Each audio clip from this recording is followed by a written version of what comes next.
Man lazimal istighfar, siapa yang banyak beristighfar, Allah berikan 4. Ja'alallahu lahu min kulli dhiqin makhraja, segala kesempitannya dilapangkan Allah, sempit hatinya dilapangkan Allah, sempit dadanya dilapangkan Allah. Wali wa min kulli hammin faraja, segala kesusahannya diberikan Allah kemudahan. Susah rezekinya, susah hidupnya, susah pikirannya, susah urusannya, dimudahkan Allah. Wa razaqahu min haitsu la yahtasib, diberi Allah rezeki dari jalan yang tidak disangka-sangka, yang tidak diduga-duga, datang rezeki itu. Siapa yang menjanjikan? Nabi Muhammad SAW. Nabi bicara dari mana? Wa ma yantiqu 'anil hawa in huwa illa wahyun yuha. Dia bicara bukan mengikuti hawa nafsunya, melainkan dari wahyu yang dibawa oleh Jibril dari Allah Subhanahu wa taala. Memperbanyak istighfar. Yang keempat, wa ma kana Allahu mu'adzibahum wa hum yastaghfirun. Allah tidak akan menurunkan azab wa hum yastaghfirun selama mereka mau beristighfar. Oleh sebab itu, kenapa tsunami tidak datang?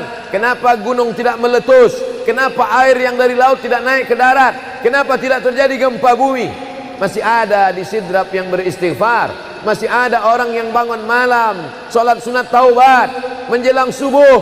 Wabil ashari hum yastaghfirun. Menjelang azan subuh, di waktu sahur dia memperbanyak istighfar. Sependek-pendeknya astaghfirullah, agak panjang astaghfirullahalazim, lebih panjang astaghfirullahalazim alladzi la ilaha illa huwal hayyul qayyum wa atubu ilaih. Yang lebih afdal sayyidul istighfar, Allahumma anta rabbi la ilaha illa anta khalaqtani wa ana 'abduka wa ana 'ala 'ahdika wa wa'dika mastata'tu a'udzu bika min syarri ma sana'tu abu'u laka bi ni'matika 'alayya wa abu'u bi dhanbi faghfirli fa innahu la yaghfiru dzunuba illa anta. Dibaca dia setelah subuh, dijaga Allah sampai zuhur. Dibaca setelah zuhur, dipelihara sampai asar. Dibaca selepas asar, dijaga sampai maghrib. Dibaca sehabis maghrib, dijaga sampai isya.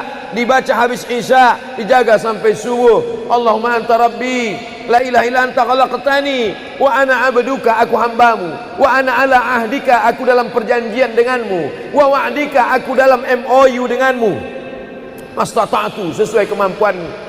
Abu ulaka bi ni'matika alayya, aku datang menghadapmu dengan nikmatmu, nikmat mata, nikmat telinga, nikmat otak, nikmat hati, nikmat buah pinggang, nikmat kaki, nikmat tangan. Wa abu bi dzambi, tapi justru aku datang membawa dosa. Aku datang membawa nikmat, tapi justru aku datang membawa dosa. Dosa telinga, dosa mata, dosa lidah, dosa hati. Mestinya aku datang membawa nikmat, datang membawa pahala. Wa abu bi dzambi, tapi justru aku datang membawa dosa. Tapi aku yakin dan percaya, fa innahu la yaghfiru dzunuba illa anta, tak ada yang bisa mengampunkan segala dosa kecuali engkau. Di musim pandemi yang selama ini selesai sholat hanya 3 kali saja. Assalamualaikum warahmatullah, assalamualaikum warahmatullah, astaghfirullahaladzim, astaghfirullahaladzim, astaghfirullahaladzim. Diperbanyak istighfar. Wallahi, kata Nabi Muhammad SAW, Nabi bersumpah, wallahi demi Allah, inilah astaghfiru ila rabbi wa atubu ilaih. Aku beristighfar kepada Allah, aku bertaubat kepada Allah mi'ata marrah, 100 kali sehari semalam. Jadi kita pun bisa beristighfar 100 kali sehari semalam. Kalau kita hitung jari kita ini sendinya ada 20, 1, 2, 3, 4, 5, 6, 7, 8, 9, 10, 11, 12, 13, 14, 15, 16, 17, 18, 19, 20. 20 sendi. Habis sholat kita isi 20 istighfar. Habis subuh 20, habis zuhur 20, habis asar 20, habis maghrib 20, habis isya 20, ditambah doa 20, ditambah tahajud 20, ditambah witir 20, ditambah bangun tidur malam 20. Hanya sekali putaran tulang-tulang sendi. Kata Nabi, likulli sulama minkum sedekah, setiap tulang-tulang sendi ini mesti ada sedekahnya. Apa maksud sedekah tulang sendi? Sedekah orang kaya dengan uangnya, sedekah kita dengan sedekah tulang sendi. Astaghfirullahalazim, astaghfirullahalazim, astaghfirullahalazim, astaghfirullahalazim, astaghfirullahalazim. Allah menjanjikan balasan-balasan yang disampaikan oleh Nabi Muhammad sallallahu alaihi wasallam. Tapi di antara yang paling afdal di antara zikir ini semua adalah afdalu dzikri la ilaha illallah. Tidak ada zikir yang paling afdal daripada la ilaha illallah. Maka kita baca la ilaha illallah, la ilaha illallah, la ilaha illallah, ditutup dengan kalimat haqqin 'alaiha nahya, dengan itu kita hidup, wa 'alaiha namutu, dengan itu kita mati, wa bi'anu ba'su, dengan itu kita akan dibangkitkan di padang mahsyar. Hidupnya dengan la ilaha illallah, matinya dengan la ilaha illallah. Kenapa disebut hidupnya dengan la ilaha illallah? Karena waktu awal hidupnya ayahnya mengazankan ke telinganya, asyhadu an la ilaha illallah.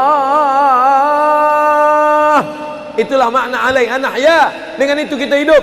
Kenapa disebut alaiha namutu, dengan itu kita mati? Karena matinya ditalqinkan ke telinga sebelah kanan, la ilaha illallah. Matinya pun dengan la ilaha illallah. Wa bi'anu ba'su, nanti dia dibangkitkan di padang mahsyar juga dengan kalimat la ilaha illallah. Tapi jangan lupa, orang yang hanya berkata la ilaha illallah tidak diakui Islamnya. Orang yang hanya berkata la ilaha illallah tidak diterima amalnya sebelum dia sepasang dengan Muhammadur Rasulullah. Oleh sebab itu maka solawat, apalagi hari ini hari Jumat, Sayyidul Ayyam, kata Nabi, perbanyaklah solawat pada hari Jumat. Allahumma salli ala Sayyidina Muhammad wa ala ali Sayyidina Muhammad. Allahumma salli ala Sayyidina Muhammad wa ala ali Sayyidina Muhammad. Allahumma salli ala Sayyidina Muhammad wa ala ali Sayyidina Muhammad. Khusus pada hari Jumat. Hari yang lain kita berselawat, tapi pada hari Jumat maka kita perbanyak solawat, solawat, solawat, solawat. Inna salatakum ma'rudatun alayya. Solawat kamu dari rumah kamu, dari tempat kamu bersolawat. Solawat orang sidrap dibawa ke Masjid Nabawi. Salawat orang sidrap dibawa ke makam Nabi. Allahumma salli ala Sayyidina Muhammad dari Masjid Agung Sidrap dibawa ke Masjid Nabawi di kota Al-Madinah Al-Munawwarah. Lalu kemudian sahabat bertanya, kaifa salatuna ma'rudatun alaika wa qad arimta? Bagaimana salawat kami dibawa ke makammu padahal engkau sudah mati, meninggal dunia? Bukankah orang yang mati itu tidak hidup? Bukankah orang mati itu dimakan cacing tanah? Apa jawab Nabi? Innallaha harramal arda ajsadal anbiya. Allah mengharamkan tanah memakan jasad para nabi. Jadi sahabat Nabi itu rasional, sahabat Nabi itu berpikir, sahabat Nabi itu bukan hanya diam, sahabat Nabi itu bukan hanya nerima saja, sahabat Nabi itu bertanya, bagaimana mungkin salawat kami bisa dibawa ke makammu padahal kau sudah mati dimakan cacing tanah? Nabi menjawab, innallaha harramal arda ajsadal anbiya. Allah mengharamkan tanah memakan jasad para nabi. Hari Jumat, pagi Jumat, petang Jumat, malam Jumat, memperbanyak salawat lebih daripada hari biasanya. Allahumma salli ala Sayyidina Muhammad wa ala ali Sayyidina Muhammad. Membaca surat Al-Kahfi. Man qara'a surat Al-Kahfi yaumal jumu'ati. Siapa yang membaca surat Al-Kahfi hari Jumat, pagi Jumat, siang Jumat, sore Jumat, malam Jumat, adha'a lahu min nur. Allah berikan dia cahaya, pencerahan, terang pandangannya, terang matanya, terang pikirannya, terang hatinya. Kalau sudah gelap, kita suntuk. Makanya anak kecil tidak boleh mati lampu. Kalau ada anak kecil malam mati lampu, napasnya bisa sesak. Kenapa sesak? Sempit dadanya. Itu maknanya kalau Allah kasih kita terang cahaya karena membaca surat Al-Kahfi hari Jumat. Tapi jangan sampai menyuruh orang baca surat Al-Kahfi, ternyata yang ceramah ini belum baca surat Al-Kahfi. Bacalah surat Al-Kahfi. Ustaz sudah baca. Oh, saya ngajak aja. Enggak. Sebelum ceramah saya baca dulu. Malam Jumat, tadi malam. Habis sholat tahajud, duduk, baca surat Yasin, baca surat Al-Kahfi. Supaya waktu menyampaikannya plong. Karena kalau kita hanya menyuruh saja tidak mengamalkannya, terasa di dalam hati. Bacalah surat Al-Kahfi. Pembohong. Oleh sebab itu saya mengajak, tapi saya sudah baca duluan. Man qara'a surat Yasin lailatal Jum'ah. Siapa yang membaca surat Yasin malam, tidak hanya malam Jumat. Man qara'a Yasin fi lailatin, tak ada disebut malam Jumat. Siapa yang baca surat Yasin pada suatu malam, malam Senin, malam Selasa, malam Rabu, malam Kamis, malam Ahad, malam Jumat, ghufira lahu, asbaha maghfuran lah. Waktu subuh dia sudah diampunkan Allah. Adapun surat Al-Kahfi tadi malam, malam Jumat, pagi Jumat, siang Jumat, sore Jumat, sampai nanti sebelum matahari tenggelam. Dan dari salat asar sampai matahari tenggelam, waktu mustajab untuk berdoa, didoakan segala kebaikan-kebaikan. Sayyidul ayyam, induk dari segala hari. Berapa banyak orang amat sangat ingin hidup di hari ini tapi meninggal kemarin sore. Berapa banyak amat sangat ingin hidup di bulan ini tapi sudah didahului oleh ajal, janji kepada Allah Subhanahu wa taala. Jangan ada sedetik pun waktu yang sia-sia, yang kosong hampa tanpa kita isi dengan amal kepada Allah Subhanahu wa taala. Man shalla alayya salatan, siapa yang bersolawat satu kali, sallallahu alaihi biha asyra, Allah balas 10 kebaikan. Huttan anhu asyara sayiat, ditutupi 10 kesalahan. Wa rufi'at lahu asyara darajat, dinaikkan 10 darajat tingkatan kemuliaan. Satu kali salawat 10 dosa diampunkan, 10 kebaikan pahala dituliskan, 10 derajat kemuliaan diangkat, dinaikkan di hadapan Allah Subhanahu wa taala. Oleh sebab itu maka hari ini kita perbanyak selawat, pertemuan selawat, berjumpa dengan orang berselawat. Dan kita memang melakukan tradisi-tradisi itu. Ketika ada orang mau menikah berselawat, anaknya akikah berselawat, acara walimah berselawat, khatib khutbah Jumat kalau tidak berselawat batal Jumatnya. Orang yang sedang sholat kalau dia tidak berselawat, menurut mazhab Syafi'i batal sholatnya. Orang yang berdoa kalau tidak berselawat, doanya tergantung tidak dikabulkan Allah. Majlis kita kalau tidak ada selawat, maka majlis itu berubah menjadi majlis antanajifah, majlis mangkai, majlis busuk, majlis berbau. Oleh sebab itu tidak ada cara lain menolak ini semua adalah dengan cara bersolawat, solawat dan solawat. Itu poin yang ketiga. Poin yang keempat, di antara menjauhkan kita dari bala ini, tolak bala ini adalah shadaqatus sirri tadfa'u mitatassu. Sedekah menolak bala, mati su'ul khatimah. Makanya dulu kita ada istilah sedekah tolak bala. Sedekah menolak musibah, sedekah menolak bencana, sedekah menolak wabah. Oleh sebab itu maka yang selama ini biasa bersedekah kepada anak yatim, biasanya menyambut Ramadan, jangan lagi tunggu bulan Ramadan, datangi rumah anak yatim, makan mereka, sembako beras mereka, masukkan ke dalam karung 10 kilo, gula sekilo, minyak sekilo, susu saset, ikan sarden, masukkan, berikan. Ini dengan niat menolak segala musibah, segala bencana, segala wabah. Orang-orang yang mati itu kalau dia ditanya Allah Subhanahu wa taala, hai mayit, hai orang yang mati, seandainya ku kasih kau hidup lagi, mau apa tidak? Mereka amat sangat ingin hidup. Apa kata mereka? Kami ingin hidup. Laula akhartani ila ajalin qarib, kasihlah kami hidup ya Allah qarib, sebentar, sekejap, semenit, sedetik saja. Kalau aku kasih kau hidup, kau mau apa? Kata Allah. Mereka menjawab, dalam Al-Quran diceritakan, laula akhartani ila ajalin qarib, kalau kau kasih aku hidup walaupun sedetik saja, fa as-saddaqa, aku mau bersedekah ya Allah. Kenapa orang mati itu tidak berkata, kasih aku hidup sedetik saja, aku mau haji dan umrah? Tidak ada. Kasih aku sedetik saja, aku mau pergi berjihad? Tidak. Kasih aku sedetik saja, aku mau sholat sepanjang malam? Tidak. Mereka mengatakan, fa as-saddaqa, aku mau bersedekah. Mengapa orang mati itu kalau dihidupkan mau bersedekah? Dijawab oleh para ulama, karena haji dan umrah balasannya nanti setelah hisab masuk surga. Al-hajjul mabrur, haji yang mabrur, laisa lahu jaza illal jannah, balasannya surga. Tapi sedekah balasannya sudah didapatkan ketika dikubur. Begitu mati masuk kubur langsung dapat balasan sedekah. Itulah makanya kata Nabi, idza matal insan, kalau manusia mati, inqata'a, putus amalnya. Tapi ada yang tak putus, shadaqatun jariyah, sedekah yang mengalir. Belum bangkit dari kubur, belum padang mahsyar, belum hisab, belum timbangan amal, belum meniti titian siratal mustaqim, balasannya sudah nampak. Itu kehebatan sedekah dibandingkan amal yang lain. Oleh sebab itu sedekah ini luar biasa. Shadaqatus sirri tadfa'u mitatassu, sedekah menolak mati su'ul khatimah, sedekah menolak bala.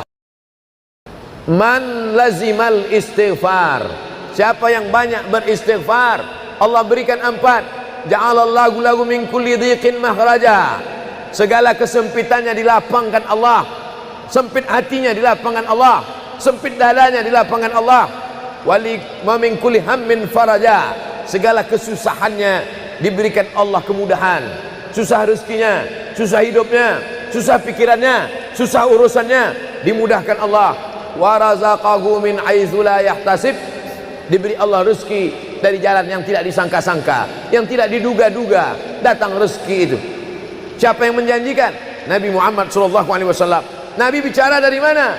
Wa ma yantiqu 'anil hawa in huwa illa wahyun yuha. Dia bicara bukan mengikuti hawa nafsunya, melainkan dari wahyu yang dibawa oleh Jibril dari Allah Subhanahu wa taala. Memperbanyak istighfar. Yang keempat, wa ma kana Allahu mu'adzibahum wa hum yastaghfirun. Allah tidak akan menurunkan azab wa hum yastaghfirun selama mereka mau beristighfar. Oleh sebab itu, kenapa tsunami tidak datang? Kenapa gunung tidak meletus? Kenapa air yang dari laut tidak naik ke darat? Kenapa tidak terjadi gempa bumi? Masih ada di Sidrap yang beristighfar. Masih ada orang yang bangun malam, salat sunat taubat menjelang subuh. Wabil ashari yastaghfirun. Menjelang azan subuh, di waktu sahur dia memperbanyak istighfar. Sependek-pendeknya astaghfirullah, agak panjang astaghfirullahalazim, lebih panjang astaghfirullahalazim alladzi la ilaha illa huwal hayyul qayyum wa atubu ilaih.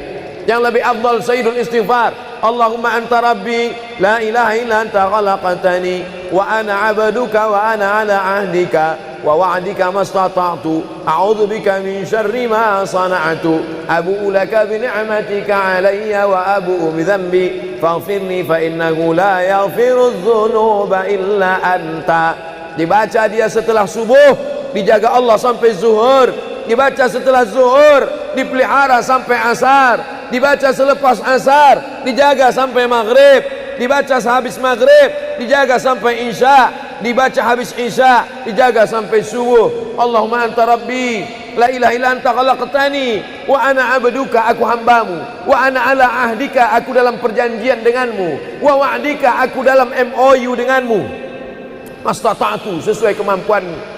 Abu ulaka bi ni'matika alayya, aku datang menghadapmu dengan nikmatmu, nikmat mata, nikmat telinga, nikmat otak, nikmat hati, nikmat buah pinggang, nikmat kaki, nikmat tangan. Wa abu bi dzambi, tapi justru aku datang membawa dosa. Aku datang membawa nikmat, tapi justru aku datang membawa dosa. Dosa telinga, dosa mata, dosa lidah, dosa hati. Mestinya aku datang membawa nikmat, datang membawa pahala. Wa abu bi dzambi, tapi justru aku datang membawa dosa. Tapi aku yakin dan percaya, fa innahu la yaghfiru dzunuba illa anta, tak ada yang bisa mengampunkan segala dosa kecuali engkau. Di musim pandemi yang selama ini selesai sholat hanya 3 kali saja. Assalamualaikum warahmatullah, assalamualaikum warahmatullah, astaghfirullahaladzim, astaghfirullahaladzim, astaghfirullahaladzim. Diperbanyak istighfar. Wallahi, kata Nabi Muhammad SAW, Nabi bersumpah, wallahi demi Allah, inilah astaghfiru ila rabbi wa atubu ilaih. Aku beristighfar kepada Allah, aku bertaubat kepada Allah mi'ata marrah, 100 kali sehari semalam. Jadi kita pun bisa beristighfar 100 kali sehari semalam. Kalau kita hitung jari kita ini sendinya ada 20, 1, 2, 3, 4, 5, 6, 7, 8, 9, 10, 11, 12, 13, 14, 15, 16, 17, 18, 19, 20. 20 sendi. Habis sholat kita isi 20 istighfar. Habis subuh 20, habis zuhur 20, habis asar 20, habis maghrib 20, habis isya 20, ditambah doa 20, ditambah tahajud 20, ditambah witir 20, ditambah bangun tidur malam 20. Hanya sekali putaran tulang-tulang sendi. Kata Nabi, likulli sulama minkum sedekah, setiap tulang-tulang sendi ini mesti ada sedekahnya. Apa maksud sedekah tulang sendi? Sedekah orang kaya dengan uangnya, sedekah kita dengan sedekah tulang sendi. Astaghfirullahalazim, astaghfirullahalazim, astaghfirullahalazim, astaghfirullahalazim, astaghfirullahalazim. Allah menjanjikan balasan-balasan yang disampaikan oleh Nabi Muhammad sallallahu alaihi wasallam. Tapi di antara yang paling afdal di antara zikir ini semua adalah afdalu dzikri la ilaha illallah. Tidak ada zikir yang paling afdal daripada la ilaha illallah. Maka kita baca la ilaha illallah, la ilaha illallah, la ilaha illallah, ditutup dengan kalimat haqqin 'alaiha nahya, dengan itu kita hidup, wa 'alaiha namutu, dengan itu kita mati, wa bi'anu ba'su, dengan itu kita akan dibangkitkan di padang mahsyar. Hidupnya dengan la ilaha illallah, matinya dengan la ilaha illallah. Kenapa disebut hidupnya dengan la ilaha illallah? Karena waktu awal hidupnya ayahnya mengazankan ke telinganya, asyhadu an la ilaha illallah. Itulah makna alaiha nahya, dengan itu kita hidup. Kenapa disebut alaiha namutu, dengan itu kita mati? Karena matinya ditalqinkan ke telinga sebelah kanan, la ilaha illallah. Matinya pun dengan la ilaha illallah. Wa bi'anu ba'su, nanti dia dibangkitkan di padang mahsyar juga dengan kalimat la ilaha illallah. Tapi jangan lupa, orang yang hanya berkata la ilaha illallah tidak diakui Islamnya. Orang yang hanya berkata la ilaha illallah tidak diterima amalnya sebelum dia sepasang dengan Muhammadur Rasulullah. Oleh sebab itu maka solawat, apalagi hari ini hari Jumat, Sayyidul Ayyam, kata Nabi, perbanyaklah solawat pada hari Jumat. Allahumma salli ala Sayyidina Muhammad wa ala ali Sayyidina Muhammad. Allahumma salli ala Sayyidina Muhammad wa ala ali Sayyidina Muhammad. Allahumma salli ala Sayyidina Muhammad wa ala ali Sayyidina Muhammad. Khusus pada hari Jumat. Hari yang lain kita berselawat, tapi pada hari Jumat maka kita perbanyak solawat, solawat, solawat, solawat. Inna salatakum ma'rudatun alayya. Solawat kamu dari rumah kamu, dari tempat kamu bersolawat. Solawat orang sidrap dibawa ke Masjid Nabawi. Salawat orang sidrap dibawa ke makam Nabi. Allahumma salli ala Sayyidina Muhammad dari Masjid Agung Sidrap dibawa ke Masjid Nabawi di kota Al-Madinah Al-Munawwarah.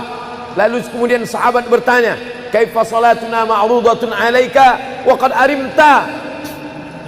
Bagaimana salawat kami dibawa ke makammu padahal engkau sudah mati, meninggal dunia? Bukankah orang yang mati itu tidak hidup? Bukankah orang mati itu dimakan cacing tanah? Apa jawab Nabi? Innallaha harramal arda ajsadal anbiya. Allah mengharamkan tanah memakan jasad para nabi. Jadi sahabat Nabi itu rasional, sahabat Nabi itu berpikir, sahabat Nabi itu bukan hanya diam, sahabat Nabi itu bukan hanya nerima saja, sahabat Nabi itu bertanya, bagaimana mungkin salawat kami bisa dibawa ke makammu padahal kau sudah mati dimakan cacing tanah? Nabi menjawab, innallaha harramal arda ajsadal anbiya. Allah mengharamkan tanah memakan jasad para nabi. Hari Jumat, pagi Jumat, petang Jumat, malam Jumat, memperbanyak salawat lebih daripada hari biasanya. Allahumma salli ala Sayyidina Muhammad wa ala ali Sayyidina Muhammad. Membaca surat Al-Kahfi. Man qara'a surat Al-Kahfi yaumal jumu'ati. Siapa yang membaca surat Al-Kahfi hari Jumat, pagi Jumat, siang Jumat, sore Jumat, malam Jumat, adha'a lahu min nur. Allah berikan dia cahaya, pencerahan, terang pandangannya, terang matanya, terang pikirannya, terang hatinya. Kalau sudah gelap, kita suntuk. Makanya anak kecil tidak boleh mati lampu. Kalau ada anak kecil malam mati lampu, napasnya bisa sesak. Kenapa sesak? Sempit dadanya.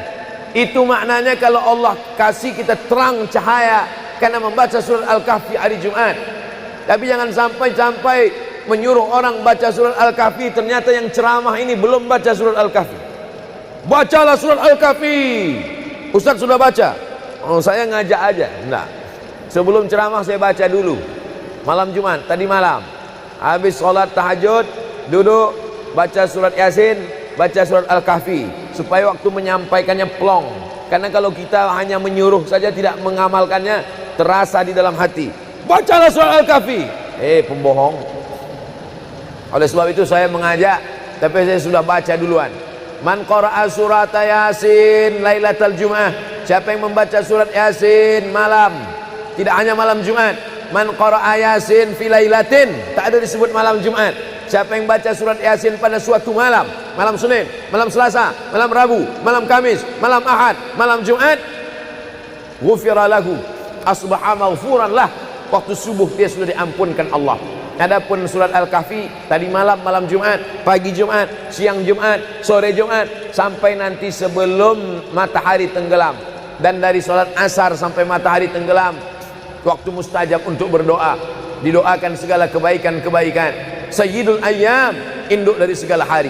Berapa banyak orang amat sangat ingin hidup di hari ini, tapi meninggal kemarin sore. Berapa banyak amat sangat ingin hidup di bulan ini, tapi sudah didahului oleh ajal, janji kepada Allah Subhanahu wa taala. Jangan ada sedetik pun waktu yang sia-sia, yang kosong hampa, tanpa kita isi dengan amal kepada Allah Subhanahu wa taala. Man shalla alayya salatan, siapa yang bersolawat satu kali, sallallahu alaihi biha asyra, Allah balas 10 kebaikan. Huttan anhu asyara sayiat, ditutupi 10 kesalahan. Wa rufi'at lahu asyara darajat, dinaikkan 10 darajat tingkatan kemuliaan. Satu kali salawat 10 dosa diampunkan, 10 kebaikan pahala dituliskan, 10 derajat kemuliaan diangkat, dinaikkan di hadapan Allah Subhanahu wa taala. Oleh sebab itu maka hari ini kita perbanyak selawat, pertemuan selawat, berjumpa dengan orang berselawat. Dan kita memang melakukan tradisi-tradisi itu. Ketika ada orang mau menikah berselawat, anaknya akikah berselawat, acara walimah berselawat, khotib khutbah Jumat kalau tidak berselawat batal Jumatnya. Orang yang sedang sholat kalau dia tidak berselawat, menurut mazhab Syafi'i batal sholatnya. Orang yang berdoa kalau tidak berselawat, doanya tergantung tidak dikabulkan Allah. Majlis kita kalau tidak ada selawat, maka majlis itu berubah menjadi majlis antanajifah, majlis mangkai, majlis busuk, majlis berbau. Oleh sebab itu tidak ada cara lain menolak ini semua adalah dengan cara bersolawat, solawat dan solawat. Itu poin yang ketiga. Poin yang keempat, di antara menjauhkan kita dari bala ini, tolak bala ini adalah shadaqatus sirri tadfa'u mitatassu. Sedekah menolak bala, mati su'ul khatimah. Makanya dulu kita ada istilah sedekah tolak bala, sedekah menolak musibah, sedekah menolak bencana, sedekah menolak wabah. Oleh sebab itu maka yang selama ini biasa bersedekah kepada anak yatim, biasanya menyambut Ramadan, jangan lagi tunggu bulan Ramadan, datangi rumah anak yatim, makan mereka, sembako beras mereka, masukkan ke dalam karung 10 kilo, gula sekilo, minyak sekilo, susu saset, ikan sarden, masukkan, berikan. Ini dengan niat menolak segala musibah, segala bencana, segala wabah. Orang-orang yang mati itu kalau dia ditanya Allah Subhanahu wa taala, hai mayit, hai orang yang mati, seandainya ku kasih kau hidup lagi, mau apa tidak? Mereka amat sangat ingin hidup. Apa kata mereka? Kami ingin hidup. Laula akhartani ila ajalin qarib, kasihlah kami hidup ya Allah qarib, sebentar, sekejap, semenit, sedetik saja. Kalau aku kasih kau hidup, kau mau apa? Kata Allah. Mereka menjawab, dalam Al-Quran diceritakan, laula akhartani ila ajalin qarib, kalau kau kasih aku hidup walaupun sedetik saja, fa as-saddaqa, aku mau bersedekah ya Allah. Kenapa orang mati itu tidak berkata, kasih aku hidup sedetik saja, aku mau haji dan umrah? Tidak ada.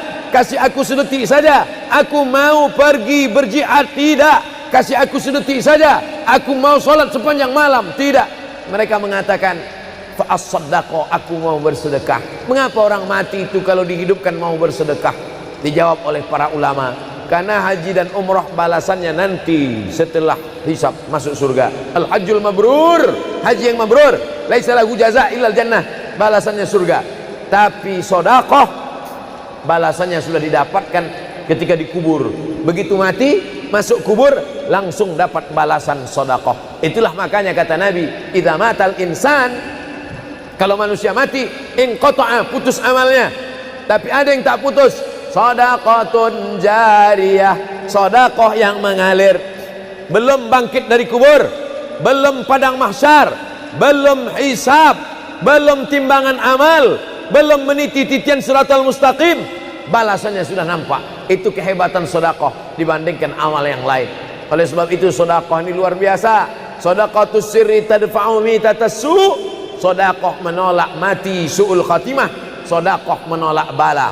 Alhamdulillah, Allahumma salli ala Sayyidina Muhammad wa ala ali Sayyidina Muhammad. Kullu amrin zibalin, semua amal yang baik, walam yubda' bihamdillah, kalau tidak diawali dengan alhamdulillah, pujian kepada Allah, fahuwa aqta', maka amal itu putus. Makna putus, putus sampai di dunia saja, tak boleh dibawa sebagai bekal menghadap Allah. Maka kita ingin amal kita malam ini tidak putus, maka kita awali dengan alhamdulillahi rabbil alamin. Setiap majlis kalau tidak disebut namanya, maka majlis itu antanajifah, majlis yang busuk, majlis bau, majlis bangkai, maka kita sebut namanya Allahumma salli ala Sayyidina Muhammad wa ala ali Sayyidina Muhammad. Laisa minna, bukan golongan kami, kata Nabi SAW.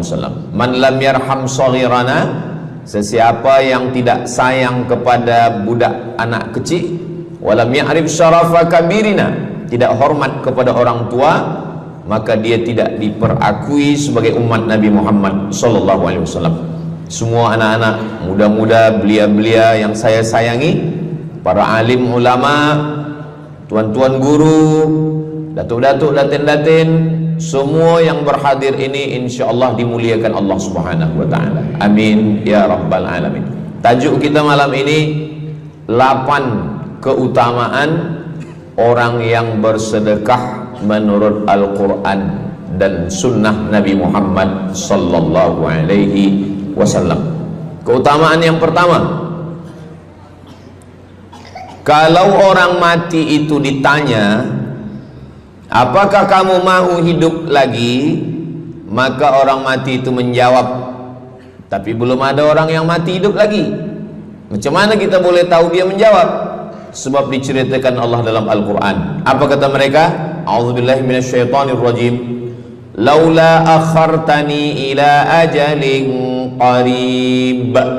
Kalaulah kami yang sudah mati ini diberi masa lagi, ajal, masa qarib, pendek, sikit, kejap.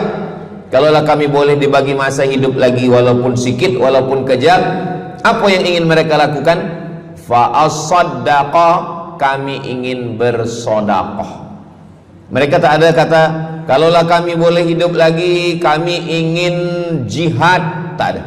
Kalau boleh hidup lagi kami ingin pergi haji, tak ada. Mereka katakan fa as-saddaqa, kami ingin bersodaqah. Kenapa sedekah? Kenapa bukan perang? Maka ulama membagi jawaban. Karena kalau haji itu balasannya nanti di surga. Wal hajjul mabrur laisa lahu jazaa'un illal jannah. Haji mabrur balasannya surga nanti selepas hari kiamat. Tapi kalau sedekah balasan pahalanya diperolehi ketika di alam kubur. Itulah kenapa orang-orang yang mati itu ingin kalau hidup lagi fa as-saddaqa, mereka ingin bersedekah. Sedekah, hampir semua kata-kata dalam bahasa Arab itu asalnya 3 huruf. Sedekah. Sedekah artinya benar. Shadaqallahul azim, maha benar Allah.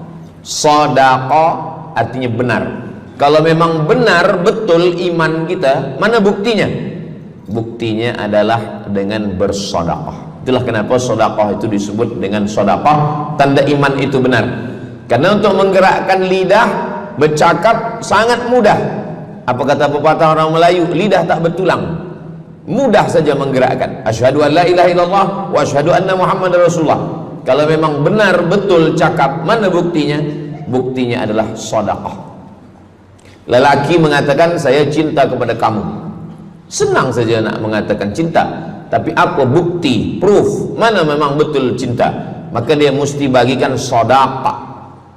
Kalau yang tadi itu sedekah, kalau ini namanya sadaq. Sadaq artinya mahar. Mahar pernikahan lelaki dengan perempuan, aku nikahkan engkau dengan anak saya dengan memberikan cincin emas dan gelang rantai tunai. Itulah dia sedekah, tanda bukti cinta dia kepada seorang perempuan. Sedekah benar. As-sidqu, sidik, benar. As-siddiq, orang yang benar. Maka disebut dia dengan Abu Bakar Siddiq, kerana dia benar memberikan emas sebesar batu waktu dibawa pergi hijrah bersama Nabi Muhammad SAW.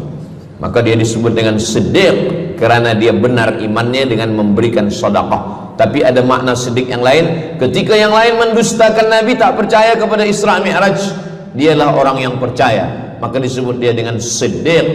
Siddiq dari kata sadaq, benar, karena iman dia yang benar. Mana bukti, proof bahwa iman dia benar? Dia bersedekah, membagikan emasnya sebesar batu. Nama dia Abu Bakar Siddiq. Nama ayah dia Abu Quhafah. Ayah dia tak Islam. Apa kata ayah dia? Habislah emas Abu Bakar itu dibawa Muhammad sallallahu alaihi wasallam. Anak Abu Bakar itu namanya Asma. Asma, mana emas ayah kamu? Dah habis dibawa Muhammad. Dia benci betul dengan Nabi Muhammad. Datang Asma, dia ambil batu, dia masukkan ke dalam kain. Kata Asma, emas ayah tu masih ada dalam kain, Datuk. Lalu Abu Quhafah memegang. Abu Quhafah ni buta, dia tak nampak. Oh ya, masih ada lagi. Rupanya emas itu sudah dibawa hijrah bersama Rasulullah sallallahu alaihi wasallam.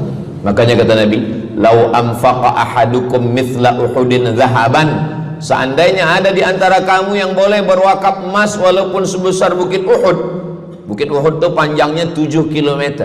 Seandainya ada di antara kamu yang boleh berwakaf emas sebesar Bukit Uhud, itu tak sampai setengah tapak tangan Sayyidina Abu Bakar Siddiq. Kenapa? Sebab kalau sekarang ada orang bersedekah banyak, memanglah sekarang sudah aman.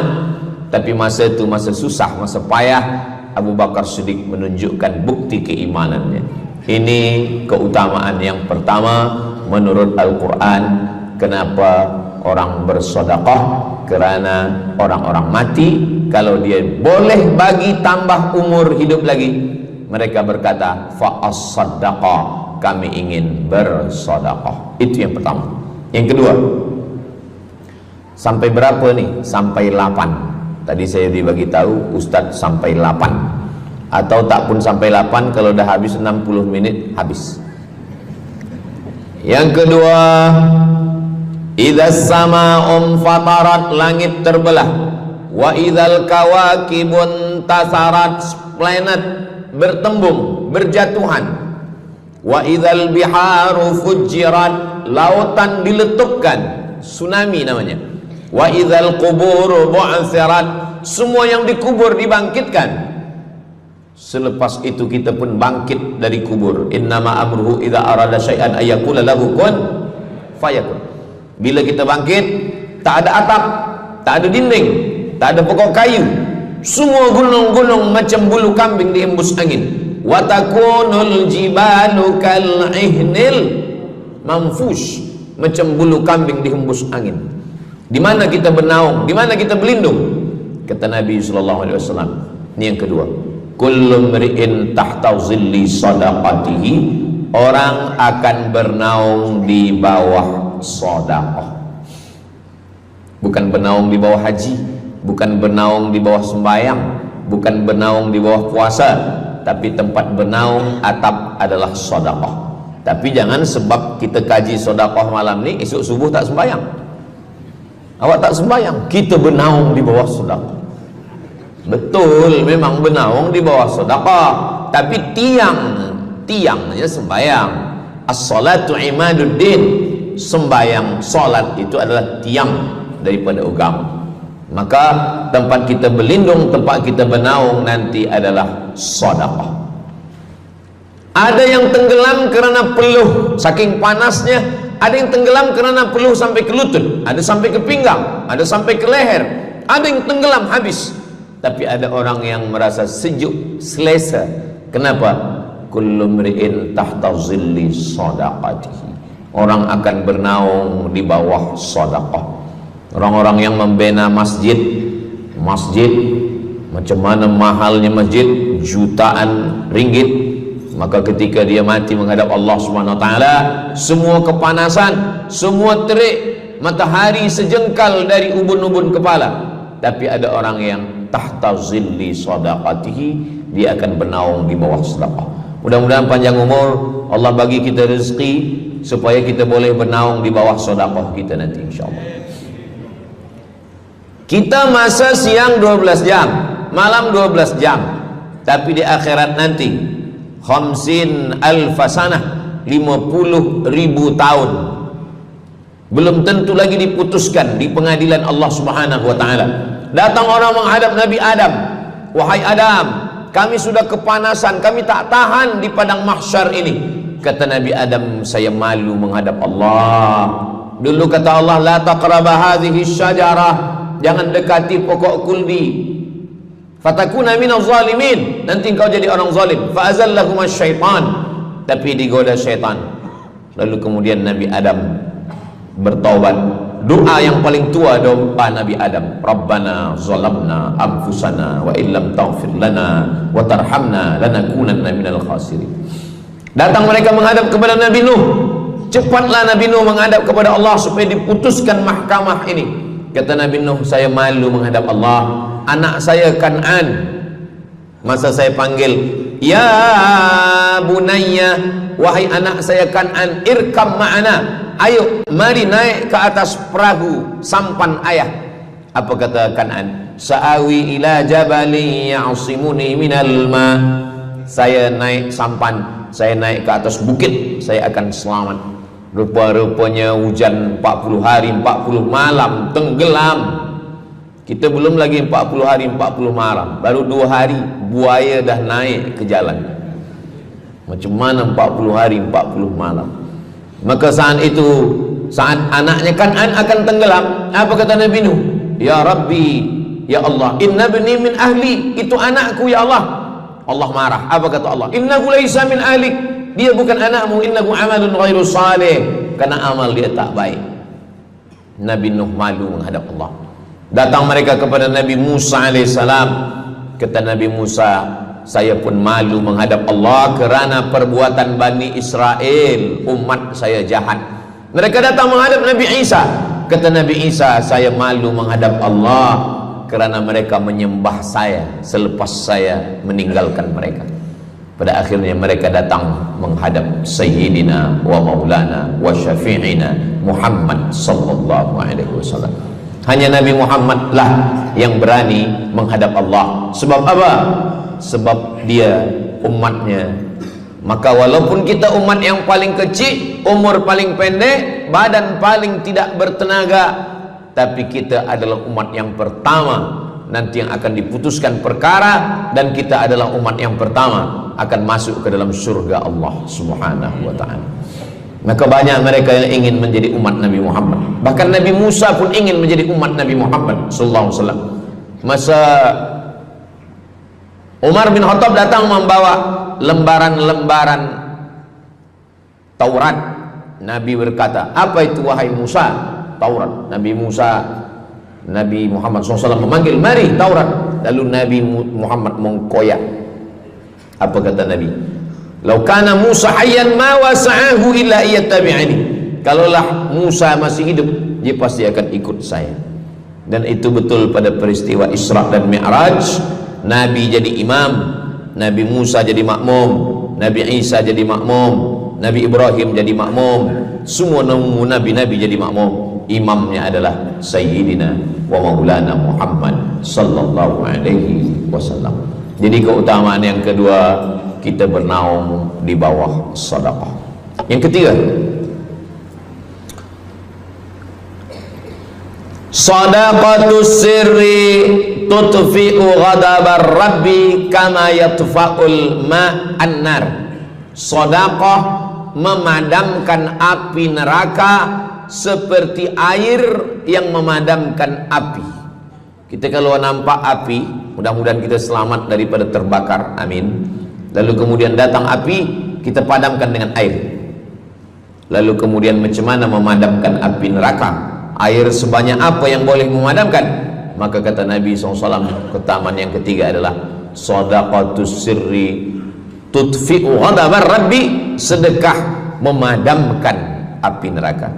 Jadi kalau kita dulu banyak silap, banyak salah, banyak dosa. Kullu bani Adam, semua manusia ini khata'un, semua pernah salah, pernah mabuk, pernah berzina, pernah minum khamar, pernah berjudi. Kalaupun dia tidak buat dosa yang zahir, pernah hasad, pernah dengki, busuk hati. Maka ketika itu macam mana memadamkan murka Allah dengan istighfar, memadamkan dengan sembahyang, solat, sunat, taubat? Ada satu cara lagi. Dengan cara apa? Memadamkannya dengan sedekah. Tudfi'u ghadabar rabbi, memadamkan murka marah Allah subhanahu wa ta'ala, padam dengan sedekah. Tapi tentu saja sedekah yang ikhlas kerana Allah subhanahu wa ta'ala. Datang seorang yang sudah banyak dosa menghadap Nabi, menghadap pendeta Yahudi. Wahai pendeta Yahudi, saya ini banyak salah, banyak dosa. Saya sudah membunuh 99 orang. Apakah mungkin Tuhan mengampunkan dosa saya? Kata pendeta Yahudi, Tuhan tidak mengampuni dosa kamu kerana kamu sudah membunuh. Dia cabut pisau dia. Kalau begitu, kamulah yang ke-100. Dia dah bunuh 99. Itu maka saya takut juga kalau datang orang, Ustaz Somad, apakah Allah mengampuni dosa saya? Apa dosa kamu? Membunuh orang. Ayo Allah ampunkan dosa. Faqtulu anfusakum, bunuhlah diri kamu. Surat Al-Baqarah. Bunuhlah diri kamu. Fataba alaikum, Allah menerima taubat kamu dengan membunuh diri.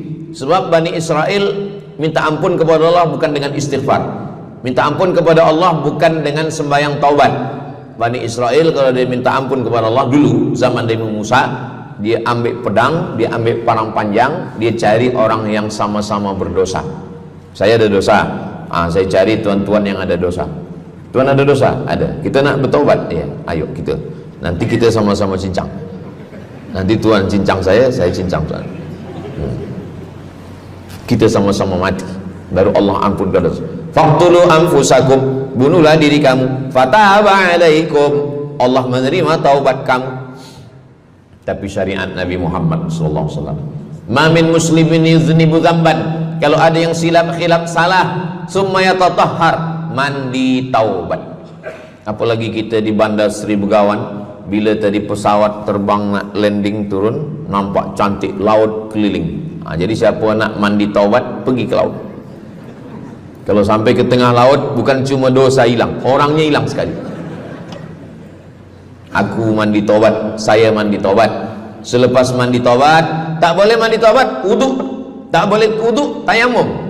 Selepas itu sembahyang sunat taubat. Usolli sunnatat taubat raka'ataini lillahi ta'ala. Dosanya perlu sebut, jangan sebut. Ada seorang lelaki, maaf, nafsu dia tinggi. Lalu di jalan dia nampak perempuan. Selepas itu maaf, dia cium. Selepas itu dia datang ke Nabi, dia mengadu, ya Rasulullah, tadi saya melakukan begini-begini. Tegak Umar bin Khattab, Allah sudah tutupi, kenapa kamu bukakan di hadapan orang ramai? Allah mengampuni manusia kecuali al-mujahirun. Al-mujahirun menampakkan dosanya dan bangga dengan dosanya. Ini orang akhir zaman ni sekarang banyak mujahirun. Dia mabuk, dia live streaming. Hai guys, dah mabuk ke malam ni?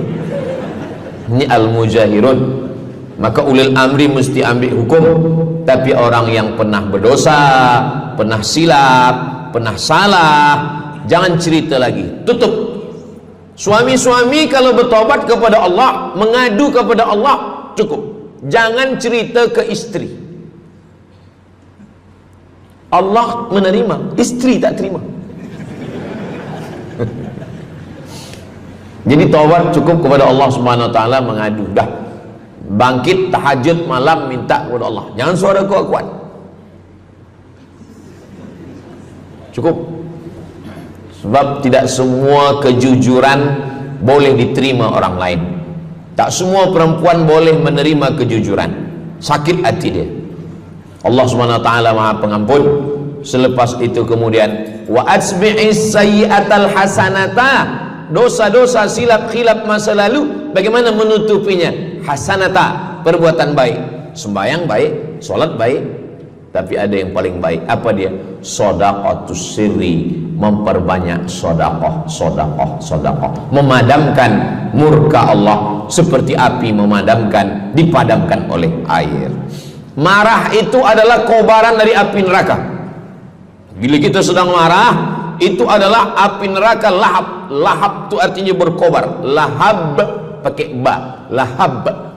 Sebab saya pernah juga lalu di satu jalan, ada rumah makan, restoran Abu Lahab, pakai P, lahab, mungkin lahab, makan lahab. Allah Subhanahu wa taala memadamkan murkanya. Inna rahmati sabaqat ghadabi, rahmatku lebih cepat daripada murkaku. Memang Allah marah, tapi ketika dia berbagi kepada orang lain, dia tutupi dosanya di masa yang lalu. Syarat taubat 3. Yang pertama, an-nadamu fil qalbi, menyesal dalam hati. Yang kedua, al-iqraru bil lisani, nyatakan dengan lisan, astaghfirullahalazim. Yang ketiga, al-itmaru alla ya'uda ilaihi abadan, tekad saya tidak akan buat lagi sampai mati. Namanya taubat nasuha. Nasuha 3 huruf. Nasoha artinya menyaring madu. Datang orang memanjat pokok kayu, dia ambil parang panjang, dia potong sarang lebah jatuh ke bawah, disaring dengan kain tipis, lalu kemudian tersangkut di atas kain, lilinnya tersangkut, lebahnya tersangkut, anak lebah tersangkut, rantingnya tersangkut, dahannya tersangkut, maka keluarlah madu. Itu bahasa Arabnya namanya nasuha. Apa makna nasuha? Menyaring dosa-dosa sehingga yang tinggal hanya amal soleh, yang sampah-sampah tersangkut. Sekarang susah nak minum madu yang asli, banyak palsu. Macam mana Ustaz, saya ni suka spesial minum madu, apa tanda madu ni asli? Bawa pulang ke rumah, kalau istri marah itu asli.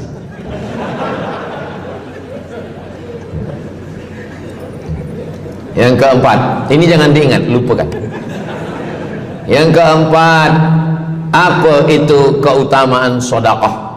Kata Nabi sallallahu alaihi wasallam, as-sadaqatu, sedekah itu tadfa'u mitatas su', menolak mati su'ul khatimah.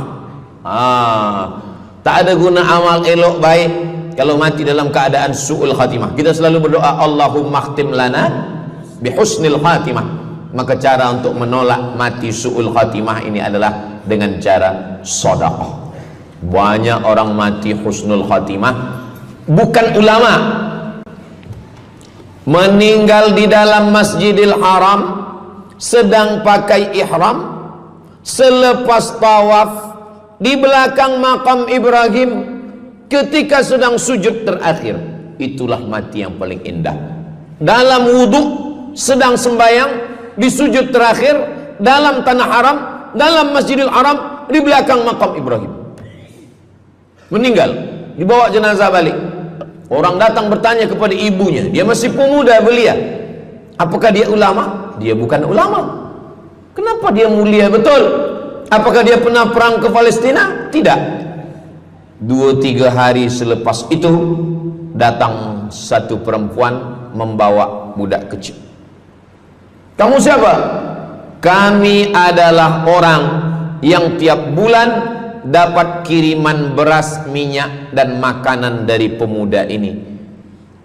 Saya maaf, seorang janda, ini anak-anak saya, dan dia selalu bagikan uang dia untuk makankan. Jadi nanti kalau ada orang meninggal, tiba-tiba selepas itu datang janda membawa anak, itu tanda husnul khatimah. Sebab dia belum nikah, dia masih lajang. Allah ingin menunjukkan bahwa kalau engkau berbuat sedekah, maka Allah Subhanahu wa taala memberikan keutamaan husnul khatimah. Bukan setakat diselamatkan dari su'ul khatimah, tapi mendapatkan husnul khatimah. Ada seorang dari Maghribi, dari Maroko, Mesir, Libya, Tunisia, Algeria, Maghribi. Orang Maghribi ini bermimpi. Dalam mimpinya dia berjumpa dengan Nabi Muhammad SAW. Kata Nabi, engkau pergi ke Saudi Arabia, cari di kampung ini, nanti engkau jumpai seorang pemuda, sampaikan salamku kepada dia, katakan dia penghuni surga. Malam pertama mimpi, iya ke? Tidak ke? Jangan-jangan syaitan. Tak betul. Malam kedua mimpinya sama. Engkau pergi ke Saudi Arabia, datangi kampung ini, jumpai seorang pemuda namanya si fulan, bagi tahu ke dia, salamku untuk dia, sampaikan kepada dia bahwa dia penghuni surga. Nah, 2 kali. Ini udah agak kuat. Tunggu 3 kali, sampai 3 malam mimpinya sama. Akhirnya orang Maghrib ini terbang dari Casablanca sampai ke Jeddah. Dari Jeddah dia cari kampung yang disebut dalam mimpi. Sampai itu dia cari pemuda. Adakah di kampung ini seorang pemuda namanya si fulan? Betul. Dia tengok, biasa saja. Bukan ulama, bukan macam Musa Abdul Somad. Tak mungkin mimpi salah 3 kali betul-betul. Lalu disampaikan kepada dia, fulan, saya 3 malam bermimpi Rasul SAW menyampaikan salam kepada engkau. Assalamualaikum. Kata Nabi, engkau adalah penghuni surga. Dia pun terkejut. Saya bukan ulama, saya orang biasa. Apa amal kamu? Sembahyang saya biasa saja, puasa sunat saya biasa saja. Hanya saja saya tak pernah menyimpan hasad dendam, dan saya selalu membagikan uang kepada fakir miskin, anak yatim dan du'afa. Selepas mendapatkan itu dia pun menangis, dia pun bersedih karena dia merasa dia tak layak dicintai, karena dia merasa banyak silap, banyak salah. Rupanya rahmat Allah itu turun bukan kepada orang yang alim tapi sombong, bukan kepada orang yang kaya tapi takbur, tapi kepada orang yang hatinya hancur berkeping karena takut kepada Allah Subhanahu wa ta'ala. Selepas itu dia pun meninggal dalam keadaan husnul khatimah setelah mendapatkan janji dari Rasulullah sallallahu alaihi wasallam. Apa maknanya? Bahwa kalau kita tak boleh sembahyang sampai tegak lutut bengkak, kalau kita tak tergolong orang yang rajin puasa sunat berhari-hari, kalau kita bukan orang yang kuat berjihad fisabilillah, maka carilah satu pintu. Pintu itu bernama babus sedekah. Karena banyak yang sudah melaluinya dan mereka dimuliakan Allah, diselamatkan daripada su'ul khatimah. Yang ke berapa? Kelima. Saya sebetulnya ingat, saya nak cuba aja. Kalau jamaah masih ingat, itu maknanya mereka masih konsen lagi, masih sedar. Kalau dah terserah Ustaz lah nama berapa, kami pun dah tak balik dalam. Yang kelima, dawu mardakum bis sadaqah. Yang kelima, dawu mardakum bis sadaqah. Obati orang yang sakit di antara kamu dengan sedekah. Datang seorang lelaki yang lututnya bernanah menemui Imam Abdurrahman ibnu Mahdi. Wahai Imam Abdurrahman bin Mahdi, lutut saya ni bernanah tak sihat-sihat.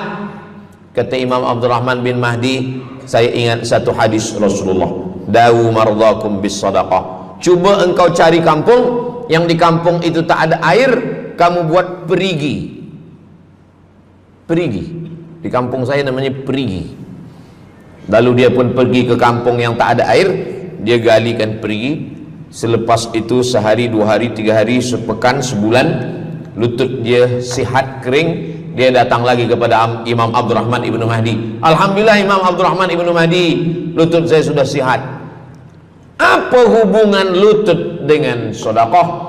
Rupanya setiap orang yang mengambil air untuk minum, untuk berwudu, untuk mandi, untuk memasak, selepas itu mereka berdoa, ya Allah, berikanlah kebaikan kepada orang yang sudah membagikan air ini.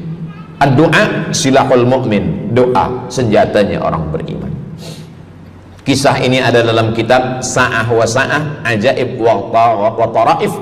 Semua ada saatnya. Beberapa kisah-kisah yang ajaib diceritakan oleh Syekh Abu Amr al-Misri dalam judul buku Sa'ah wa Sa'ah Gharaib wa Taraib. Sudah diterjemahkan ke dalam bahasa Melayu, judulnya Semua Ada Saatnya. Nama penerjemahnya Abdul Somad. Boleh dicari di google.com. Semua ada saat. Lalu kemudian saya sampaikan hadis ini di masjid. Dawu mardakum bis sadaqah. Obatilah orang yang sakit di antara kamu dengan sedekah. Selepas itu saya turun dari masjid, saya pergi ke kereta, di parking, datang seorang jamaah. Memang yang Ustaz sampaikan tadi betul. Kata saya, memang betul. Takkan saya sampaikan tak betul? Apa maksud awak? Betul. Istri saya kena sakit kista sebesar duit di dalam, maaf, rahim dia. Kata doktor, ini mesti diambil, kalau tidak dia makin besar makin besar. Tapi kalau diambil, dicabut, operate, nanti akan, maaf cakap, tercabut rahim sekali. Dan kalau rahim tercabut, maka nanti tidak boleh mengandung. Mendengar itu istrinya menangis, suaminya tersenyum. Yang senyum budak kecil pula. Lalu kemudian rupanya istri dia tahu tentang hadis Nabi, dawu mardakum bis sadaqah, obatilah orang yang sakit dengan bersedekah. Maka dia pun bersedekah, bersedekah, bersedekah, bersedekah. Selepas itu mereka pergi lagi medical check up ke hospital. Sampai di hospital dicek USG, rupanya kista itu makin kecil, kecil, kecil, kecil dan hilang. Doktor tu pula bertanya balik, awak makan apa? Saya makan nasi, kata dia.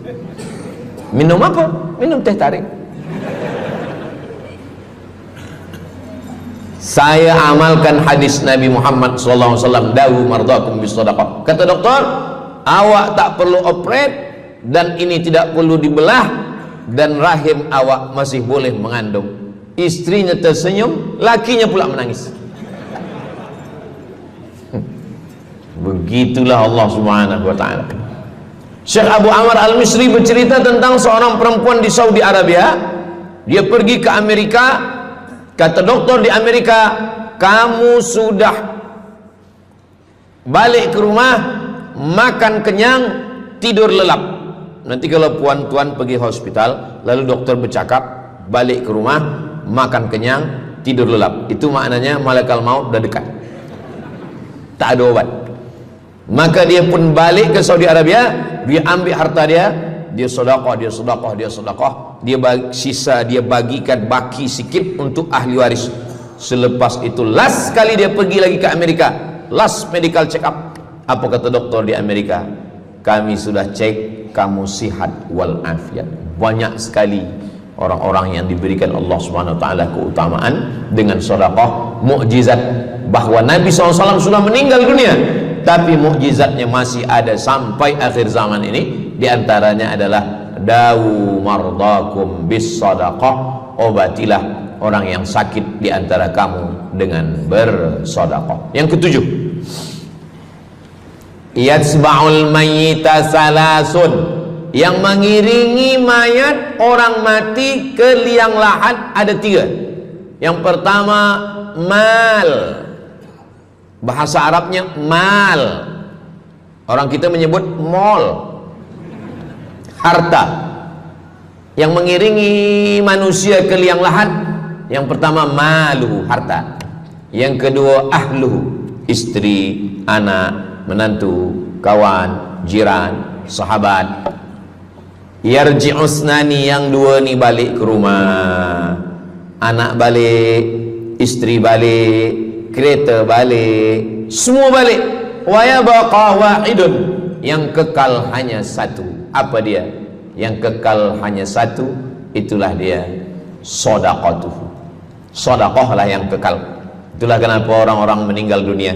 Kita di atas dunia ini, kata Nabi, baina sittin wa sab'in. Kita hidup di atas dunia ini antara sittin 60, sab'in 70. 60 70, 60 70.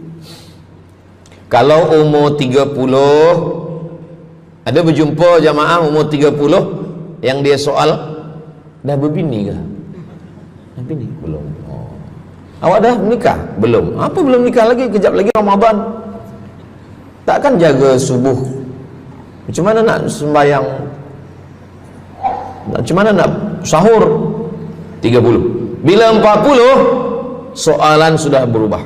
Saya ni diabetes, saya ni kolesterol, saya ni. Bila masuk 50, dah mula tanya, saya ni rabun, tak nampak lagi.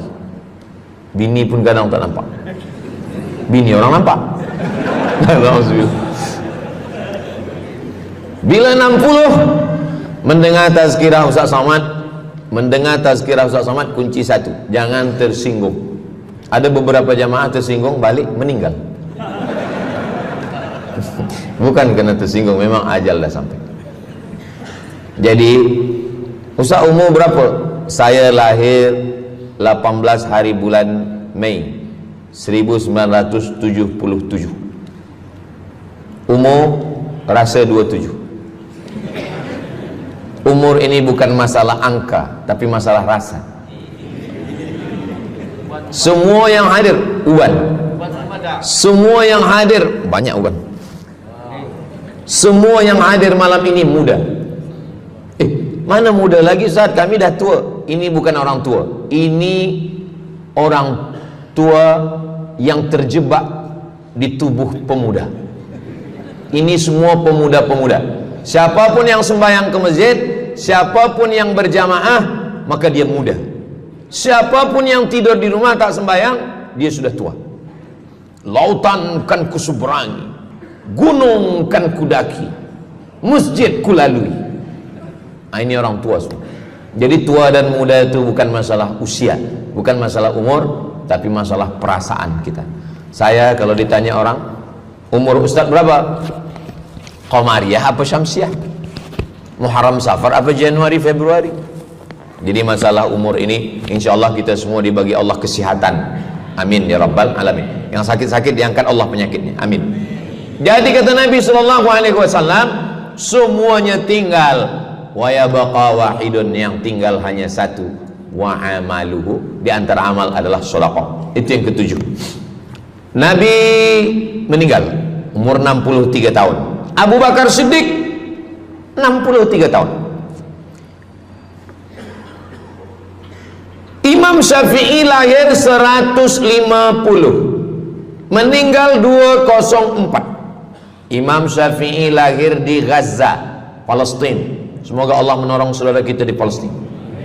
Imam Syafi'i lahir di Palestina, di Gaza 150 Hijrah. Meninggal di Fustat, Kahirah, Mesir 204. Imam Syafi'i umurnya hanya 54 tahun. 50 muda. Tapi Imam Syafi'i berada di alam barzah 204, sekarang sudah 1447, 1447 tahun. Apa maknanya? Berarti Imam Syafi'i di alam kubur sudah 1200 tahun. Soalan, lebih lama di atas tanah atau di dalam tanah? Lebih lama di alam barzah. Di alam rahim 9 bulan 10 hari. Di alam dunia 63 tahun. Kalau sampai di alam kubur menunggu hari kiamat. Imam Syafi'i sudah 1200 tahun. Tapi setiap detik, setiap menit, setiap jam, dari maghribi sampai ke Nusantara, semua orang menyebut nama Syafi'i, Syafi'i, Syafi'i, Syafi'i. Setiap kampung ada nama orang Syafi'i. Setiap kawasan ada nama orang Syafi'i. Begitulah mulianya Imam Syafi'i. Kita, seandainya kita mati, berapa lama lagi kita di alam barzakh? Dulu ada yang mengatakan kiamat 2012, rupanya tak jadi. Kan ada filmnya, kiamat 2012, Steven Spielberg. Tak jadi. Yas'alunaka 'anis sa'ati ayyana mursaha. Mereka bertanya kepadamu tentang hari kiamat. Qul, katakan, la ya'lamuha illa hu. Yang tahu hanya Allah Subhanahu wa ta'ala. Pikirkan, kalau kita mati, apa yang akan mengalir? Rumah kita dijual anak kita, dibagi-bagi kepada ahli waris. Kereta kita dijual semuanya. Tapi orang yang membina masjid di Brunei Darussalam, masjid dah cantik-cantik, besar-besar, elok-elok. Tadi kami cerita tentang Muslim yang ada di Kamboja, yang ada di Vietnam, yang ada di Myanmar, kesusahan, kepayahan, yang ada di Palestin. Itu kalau kita tolong, mengalir sampai hari kiamat. Kita fikirkan apa yang akan mengalir selepas kita mati menghadap Allah Subhanahu wa ta'ala. Di antara yang pasti mengalir, anak belum tentu. Waktu kita hidup dia soleh, selepas kita mati dia stres. Na'udzubillah. Mudah-mudahan anak-anak kita semua anak-anak yang soleh-soleh. Tapi yang pasti adalah sedekah. Maka kita siapkan sedekah menolong agama Allah Subhanahu wa ta'ala. Yang ke-8, kata Nabi SAW, idza matal insan, hadisnya ada dalam Sahih Muslim. Idza matal insan, ada orang yang membaca hadis ini idza mata ibnu Adam. Idza mata ibnu Adam itu tarjamah, bukan bunyi teks. Bunyi teksnya idza matal insan, kalau manusia mati, inqata'a, putus. Tapi banyak yang salah faham tentang hadis nih. Kamu malam ni tak ada buat kenduri orang mati, tak ada baca doa, tak ada baca yasin, tak ada baca tahlil. Idza matal ibnu Adam, kalau manusia sudah mati, putus. Jangan kirim-kirim doa lagi. Banyaklah soalan ke saya, Ustaz Abdul Somad, ya, macam mana kalau orang sudah mati tak ada anak, lalu siapa yang mendoakan dia? Kata saya, yang mendoakan dia saya. Allahumma ighfir lahu warhamhu wa'afihi wa'fu anhu. Siapa yang akan bacakan Al-Fatihah untuk dia? Saya akan bacakan Al-Fatihah. Saya tengok muka dia macam ragu. Dia tak percaya Fatihah ini sampai.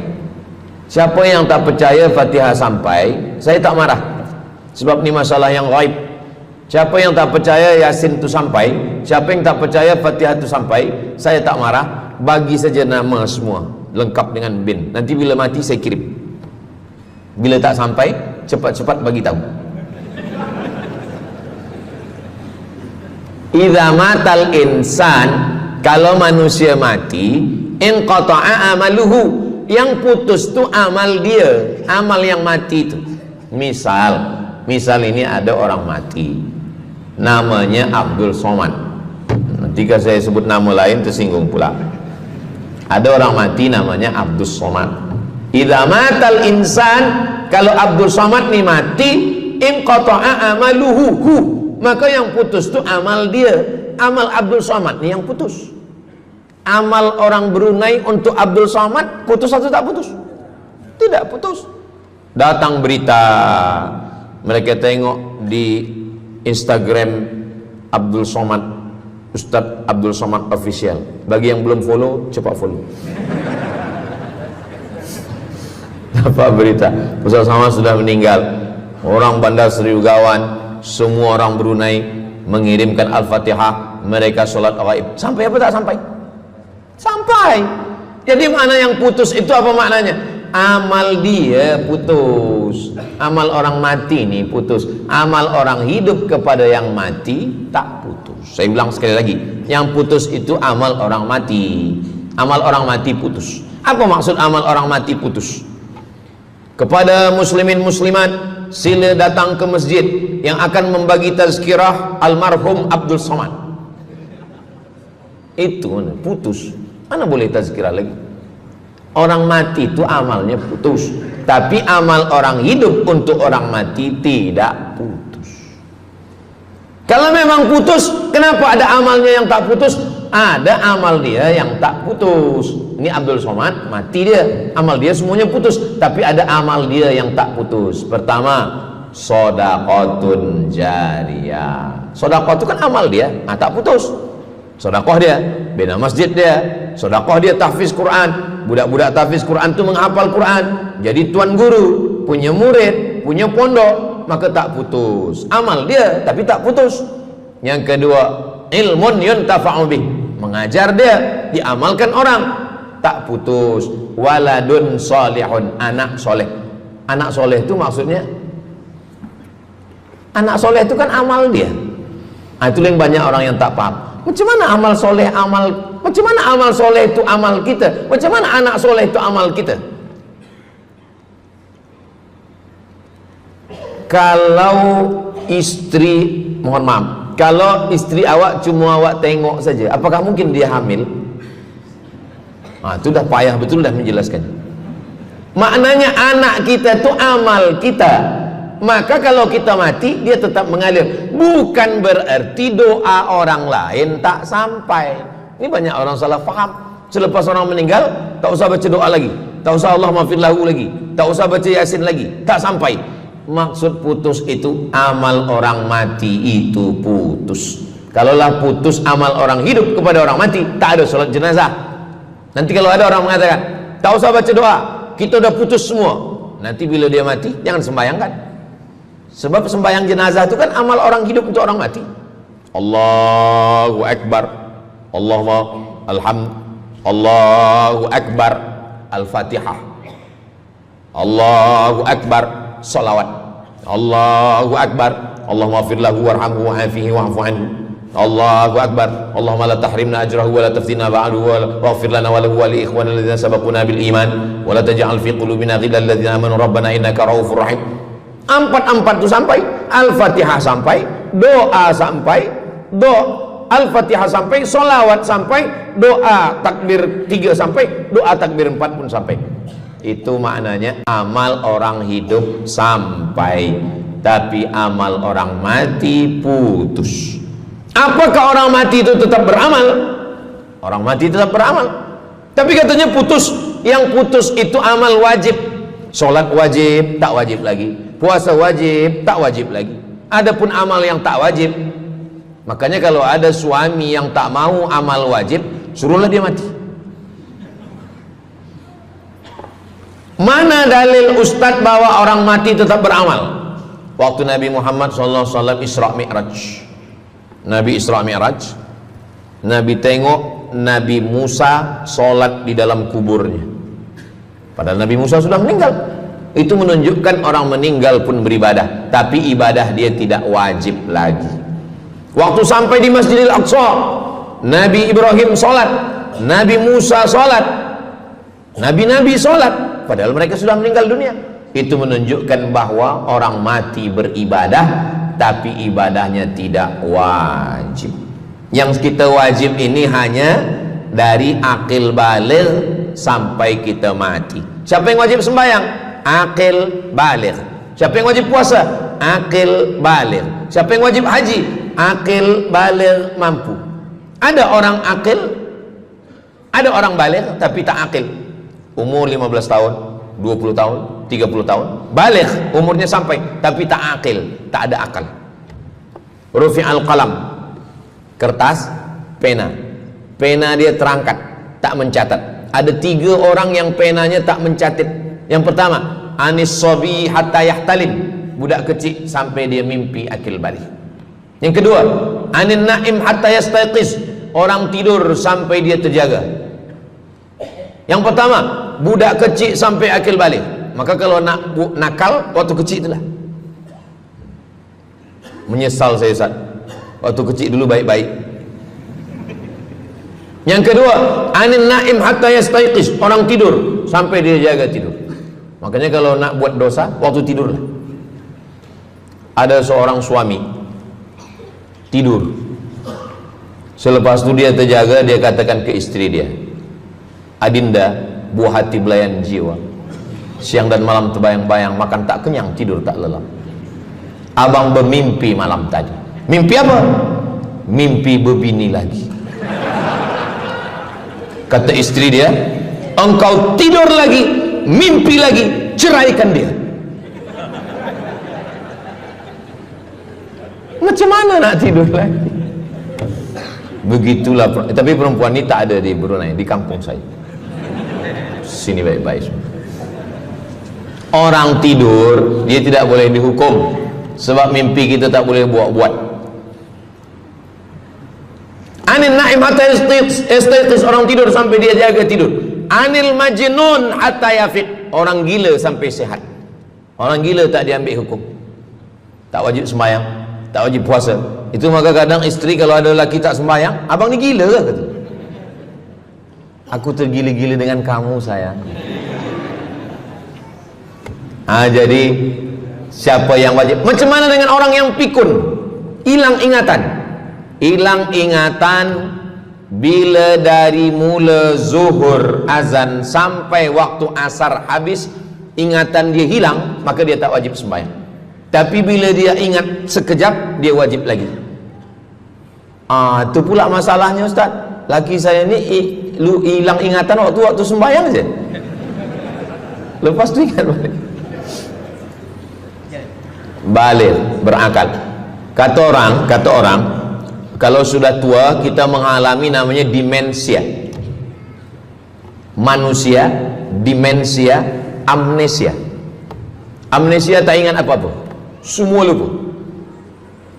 Itu maka kita bila nak pergi kemana-mana guna helmet, sebab bila kepala ni terantuk lupa. Ada kawan saya, dia hafaz Quran 30 juzuk, ceramah tazkirah kemana-mana, bawa kereta jatuh. Kata dia banyak ayat-ayat yang hilang, maka aku kalau sembahyang ayat pendek-pendek.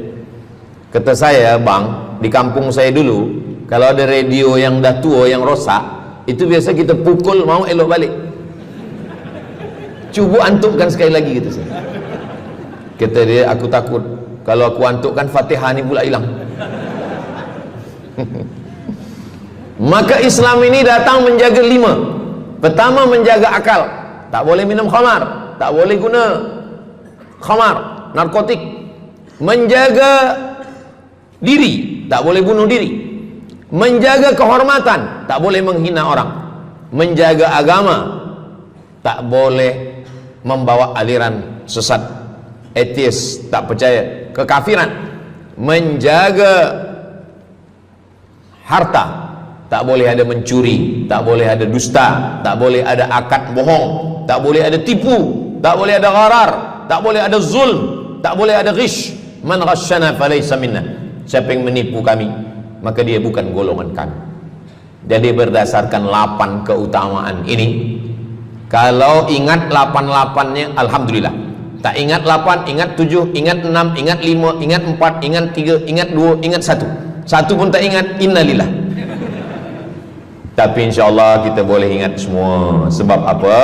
Sebab tazkirah malam ini direkodkan, nanti boleh ditonton ulang di channel Ustaz Abdul Somad Official. Jangan lupa subscribe, like, share, and comment. Jamaah yang dimuliakan Allah Subhanahu Wa Taala, tadi saya mula pukul 8.15, sekarang sudah pukul 8.10. Jadi saya di mana-mana tazkirah memanglah 60 menit. 600 ml, tapi rupanya botolnya kecil. Jadi sebenarnya setengah jam pun cukup. Jadi dari 8 tadi itu semua membagi kita semangat. Kalau ada orang yang mengatakan Islam ini agama yang menyuruh kita tak usahlah berniaga, tak usahlah bertanam kelapa sawit, tak usahlah bertanam kelapa, tak usahlah buka ikan, tak usahlah bertani. Sesungguhnya Islam ini agama yang menyuruh kita berusaha. Masuk masjid, Allahumma aftah li abwaaba rahmatik. Keluar masjid, Allahumma inni as'aluka min fadlik. Kenapa keluar masjid minta rezeki? Sebab peniaga, pedagang, bisnismen dapat duit, duitnya bukan untuk dunia, duitnya untuk akhirat. Jadi kalau ada orang mengatakan kereta tak dibawa mati, siapa kata kereta tak dibawa mati? Kereta boleh dibawa mati. Kereta yang macam mana? Kereta wakaf. Ada kereta 10, wakafkan untuk tahfiz Quran. Masa mak saya meninggal, berpesan dia, nanti kalau aku mati, tolong kuburkan aku di samping makam ayahku. Dari tempat saya, rumah saya ke kampung mak saya jauh, 10 jam naik kereta. Hospital tak nak bagi kereta ambulan. Maka selepas itu saya azam dalam diri saya, nanti kalau ada duit kita buatkan kereta wakaf ambulan. Siapapun saja yang sakit meninggal free, Alhamdulillah kami ada yayasan tabung wakaf umat namanya, 2 kereta ambulans sekarang. Siapapun yang sakit free. Naik kereta ni free, syaratnya 2, sakit mati. Alhamdulillah, sesiapa saja datang boleh. Jadi saya rasa sakit hati, dalam hati saya itu saya mesti azamkan, tekadkan ini. Begitu juga dengan tahfiz, guru-guru, cikgu-cikgu, pelajar-pelajar, buatkan kereta. Begitu juga dengan rumah. Apa kata orang? Untuk apa bina rumah elok-elok, rumah besar? Rumah tak dibawa mati. Rumah boleh dibawa mati. Rumah yang mana? Rumah tahfiz Quran. Assalamualaikum. Waalaikumsalam. Ustaz Abdul Somad, betul, saya ada rumah Ustaz, 9 bilik, 2 aras, parking lapang. Rumah siapa? Tak tahu. Ini rumah siapa Tuan? Tuan Haji. Rumah saya. Tuan Haji di mana sekarang? Saya di Surabaya, Ustaz Abdul Somad. Rupanya dia dulu kerja kilang minyak di Riau, Sumatera. Lepas pencen dia balik ke Jawa. Jadi rumah ni saya nak wakafkan. Wakafkan sekarang, kami buat rumah tahfiz Quran. Pagi, petang, siang, malam orang hafaz Quran. Ini rumah boleh. Jadi kalau ada orang mengatakan tak usahlah cari harta banyak-banyak, harta tak dibawa mati. Harta dibawa mati dengan syarat diwakafkan, diinfakkan, disedekahkan. Yang paling tinggi zakat wajib. Di bawah zakat wakaf. Wakaf mesti ada 4. Orang yang berwakaf, orang yang menerima wakaf, harta yang diwakafkan, ada ijab dan qabul. Di bawah wakaf infak. Di bawah infak baru sedekah. Kenapa infak lebih tinggi daripada sedekah? Sebab infak adalah harta, sedangkan sedekah tak harta pun sedekah. Senyum itu sedekah. Makanya yang kalau ada box di depan masjid, box di tepi jalan, itu yang tepat ditulis box infak, jangan box sedekah. Sebab kalau box sedekah nanti orang senyum aja. Tabassumika fi wajhi akhika sedekah. Senyummu ke wajah saudaramu adalah sedekah. Tolong untuk dibaca Ustaz.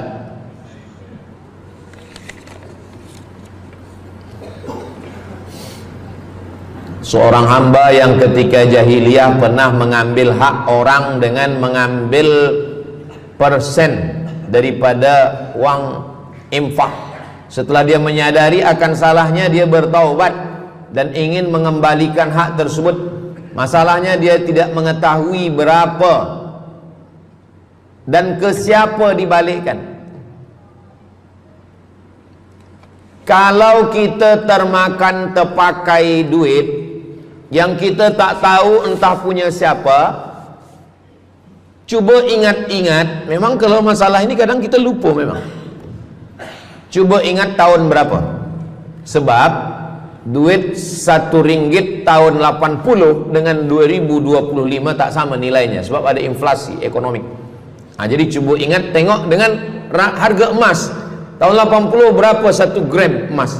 Tahun 2025 berapa? Maka dihitungnya ke emas, bukan ke dolar, tapi kepada emas.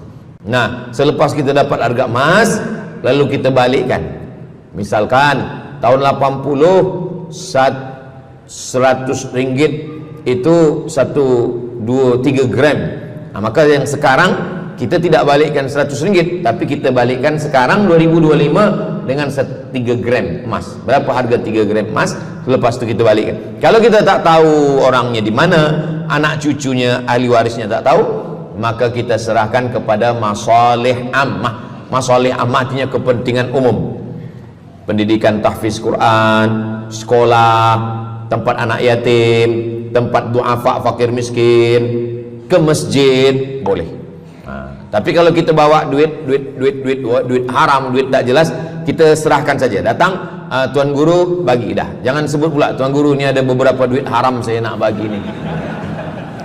Serahkan saja.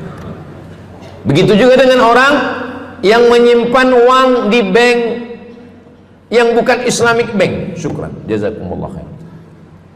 Lalu kemudian dia duduk di negeri yang tak Islam, lalu kemudian dia letakkan di bank yang tak Islamik. Maka duit ini ada ada fawaid, ada bunganya. Riba haram. Kalau dia simpan di rumah dia takut hilang. Duit ini tak boleh dia makan, tak boleh dia belikan ke pakaian, tak boleh dia bagikan ke orang lain, maka dia serahkan kepada masalih ammah. Begitu kata Syekh Yusuf Al-Qardawi dalam kitab judulnya Fatawa Mu'asirah, fatwa-fatwa kontemporer, fatwa modern. Jadi masalih ammah, kepentingan umum, bukan untuk diri sendiri. Orang terhalang doanya sebab 3. Mat'amu haram, makanannya haram. Masrabuhu haram, minumannya haram. Malbasuhu haram, pakaiannya haram. Wadhiya bil haram, dibagi makan haram. Jadi kalau kita selamatkan, insyaallah Allah pun menyelamatkan kita semua. Mudah-mudahan Allah bagi kita, anak cucu kita rezeki supaya kita boleh mengamalkan pintu sedekah ini. Salah satu pintu surga ada namanya babus sedekah. Orang yang masuk surga melalui pintu karena banyak bersedekah.